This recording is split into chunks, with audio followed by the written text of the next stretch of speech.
Yo, what is going on guys? Mindless here with a Call of Duty Cold War Zombies video. In this video, I'll be sharing my thoughts on the zombies so far and what I hope to see in the next zombies. I'm not going to sit here and tell you that I know all of the zombies storyline, but I do know a fair amount as I've played through and completed all of the Easter eggs of BO3 zombies, the Aether story of BO4 zombies, and now the new Cold War zombies. I've only completed the Easter egg on D Machina though. I played through Black Ops 2 as well, but that was when I was a youngster and I just hopped on to have fun, so I don't really count that. Now this game certainly has its own progressing story. However, I am unfamiliar with most of it because this game does not grab my attention like the past zombies has. I want to begin with some things that this game does really well in. So this game has a very unique set of skills that you can upgrade, and each category is the perks, the weapon mods, the weapons themselves, and the specialists basically of this game. And each of those has 5 different tiers, and you can upgrade them via in-game currency. In past Call of Duty Zombies, you would be subjected to whatever was given to you, and that was it. You had a perk, you had a weapon. The only thing you might be able to do is customize your weapon, like in BO3. You could, put attachments on, stuff like that, but that was about it. Gobble gum, you can select what gobble gum you wanted, but with this, you can actually upgrade your perks, your weapon classes, your mods, like everything is customizable, so you can actually be more optimal and have better benefits. Another huge thing about this game is the vaulting. Vaulting was never a thing in zombies before. I can't tell you how many times it's helped me get out of predicaments that would have killed me if I was just stuck in a corner. I can just easily hop over, so props to Cold War for doing that. Now, if you're unfamiliar with Cold War Zombies, I can see why this image might be a little weird. So this is actually a weapon and armor upgrade station, and I'm going to break this down into the 2 categories, which are armor and weapons. But first we're going to talk about armor. So the armor goes from tiers 1, 2, 3, and it's a permanent buff that stays with you for the entire zombies match. You can get it repaired by visiting that same station, and you can repair it with salvage, or you can have a carpenter power-up repaired, or zombies will occasionally drop armor, or if you're playing these game modes like Outbreak, Onslaught, there's chests or boss zombies that will drop armor for you, and that will either give you free armor or it will repair the current armor that you already have. Now there's the weapon aspect of the upgrade station. Each weapon starts at uncommon, and as you upgrade it, it goes from uncommon to rare, epic, and then legendary, obviously legendary being the best. The damage output is increased, and you can do that with every weapon except for wonder weapons. So here's the bread and butter of zombies gaming, the Pack-a-Punch machine. So first, when you upgrade your weapon, you have 3 different tiers, pack level 1, 2, 3, pretty simple. The damage output is good in this game. You can actually go up to high rounds and your weapon will still deal damage thanks to Pack-a-Punch just actually packing your weapon to have a good punch and the weapon upgrade from before. So unlike the past Call of Duty Zombies, instead of having to repack your weapon and getting a random effect on your weapon and having to keep repacking until you get the one you want, you can just pick what ammo mod you want in this game and you carry on with your day. You can go back to slaying some more zombies. That is probably the main reason as to why I really enjoy this Pack-a-Punch machine compared to the past ones, is because it's so fast. You can just click what you want, it does not take long to upgrade, and you just move on. You can just run up, do what you need, go. Something that worried me before this game even came out was the custom classes. Usually in zombies you just start in a match with a starting pistol and that was it, but in this one you actually get to pick what weapon you start with and your specialist, and that worried me at first, but they actually did a really good job in this game with it because your weapon starts off as a even worse rarity than uncommon and you have to upgrade it. I want to add a few things to this list of good things real quick. The different types of zombies are cool and have good designs. The Megaton, the Disciple, the Panzer, the Mimic,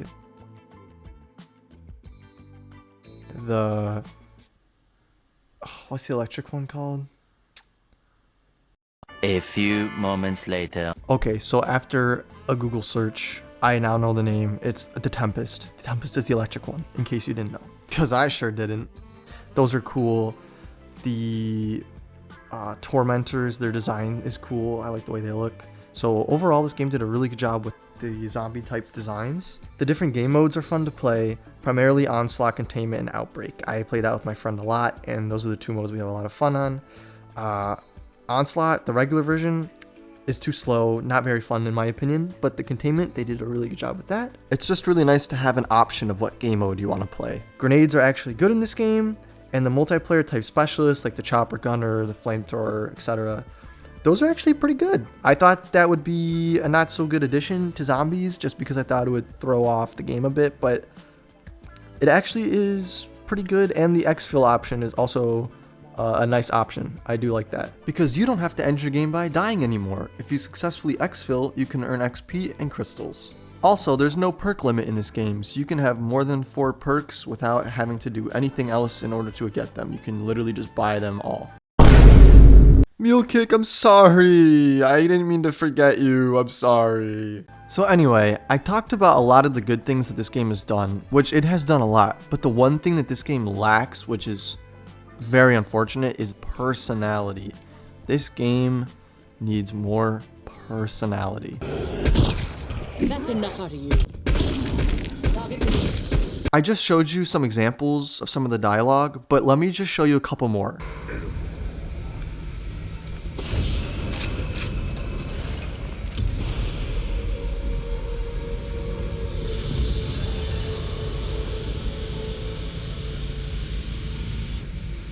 As you can see, there were no voice lines. That's the point I'm trying to make here. My operator was basically mute when pack-a-punching and between a round change. Are you kidding me? Regardless of whoever the crew is in zombies, and that's gonna be my next point, but we'll get there.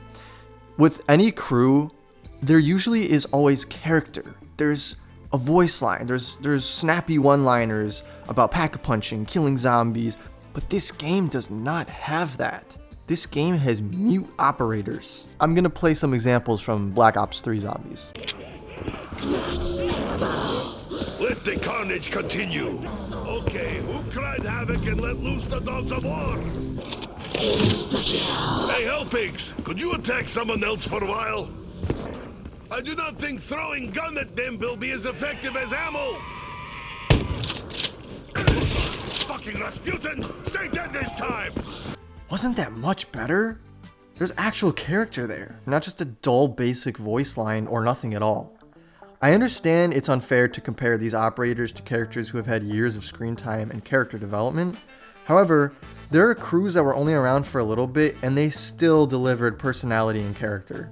The Transit crew, the Chaos story of BO4, which I'm not going to say I enjoyed. I didn't really care about the characters that much or the story, but that's because I cared more about the Aether stuff. The Shadows of Evil crew literally had the one map to themselves and they were super entertaining. I never played Mob of the Dead, but that map and those characters are highly talked about in the community, and they were subjected to just that map. This game desperately needed a crew that you play as. I don't care who it is, as long as we have one central crew that can be the focus. I know it's a new story. I know you're supposed to be this strike team that is sent down to examine the anomalies and blah blah blah, but come on, we could have gotten an actual dedicated strike team still if that's really what they wanted to do. I know I mentioned earlier that I really like the pack-a-punch system in this game, and that much is true, but there's nothing to it, okay? When you go up to the pack-a-punch machine, no voice lines are delivered, there's no little animation, there's no knuckle crack, there's just nothing. It's just you walk up, and the speed part of it I do like. I did say that earlier. I like how fast the system is and the fact that you can choose. But the thing is, I would rather also have a mix of that with some character to that. Do you know what I mean? With some personality with pack-a-punching. It just doesn't feel the same anymore when you pack your weapon. All I have left is my knife. There will be blood.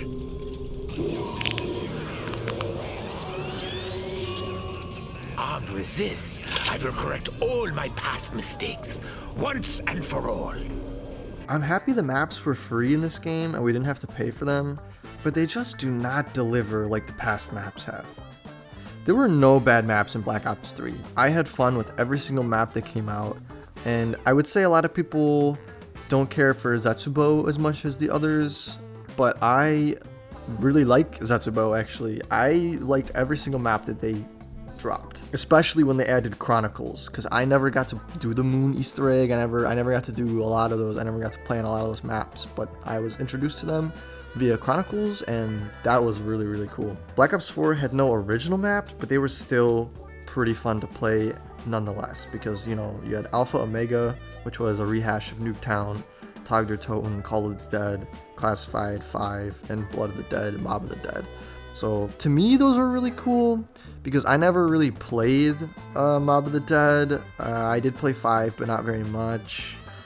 I never played Call of the Dead, and I did have Nuketown Zombies, but still, to me, it was really cool. Now, the gameplay of BO4, ugh, not good. And that HUD, disgusting. Disgusting. I have my own problems with BO4, but the maps themselves were good. I like the maps, for the most part. But in this game, I would still say Die Maschine is my favorite map, and that was the launch map for this game. I just really like the way it looks. I like the color schemes when you enter the Dark Aether. I like how everything pops. It's got knocked, which is, you know, kind of a staple for zombies. But these two other maps, they're good, but they're lackluster. Firebase Z is a boring facility. There were way cooler facilities. Mauer is just a strip of road and some buildings. My favorite part is probably the train underground. I do plan on doing the Easter eggs, so I can't speak on those yet, but I can speak for the Die Maschine Easter egg because I have completed that, and wow, is it underwhelming. Good job, Strike Team. Let's get you out of here. Just hops in a helicopter and leaves. The Zombies is geared towards new players, which is a good thing.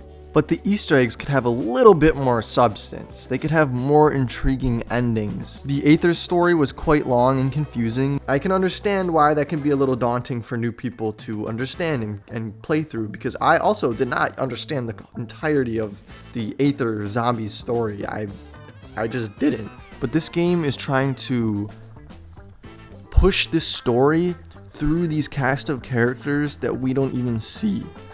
Weaver, Strauss, the female doctor that popped up, Carver. They're just like on a FaceTime camera looking at us. I would have much rather preferred if we played as Weaver, if they made Weaver, Carver, that female doctor, and Strauss as a crew of characters, because then it'd actually be interesting if something bad happened to them, or if they did something. It would feel more like significant, is what I'm saying. Not this mute operator that's just being told what to do through FaceTime. As I was in the process of making this video, actually, the Forsaken content was added. And I did play on the new map once. I used the Wonder Weapon. I will say the map is actually pretty fun. I like the idea of being in like a fake town in a giant facility, and there's a giant portal in the sky.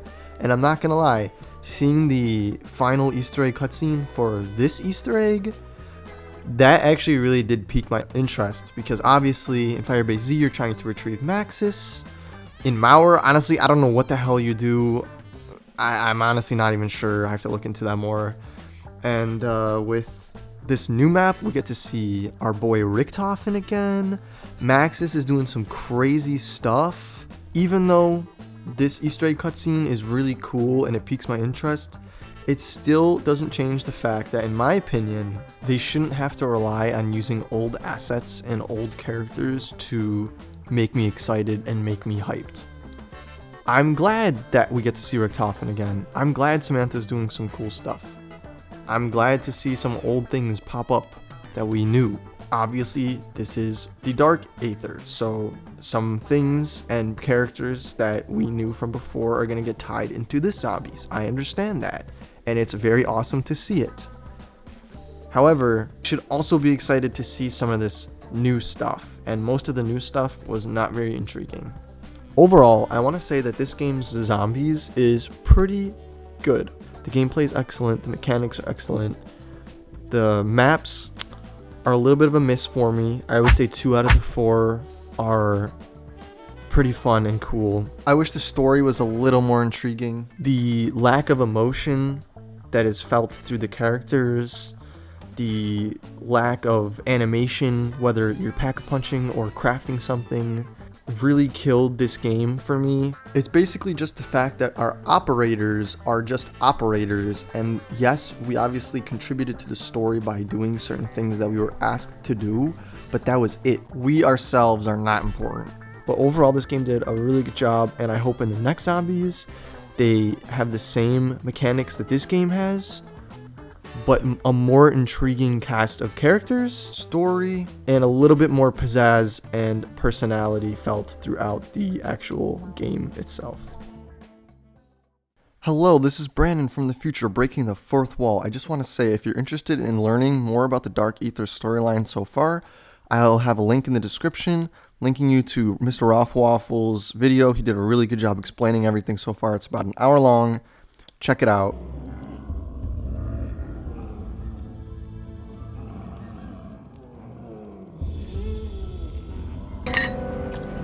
Super.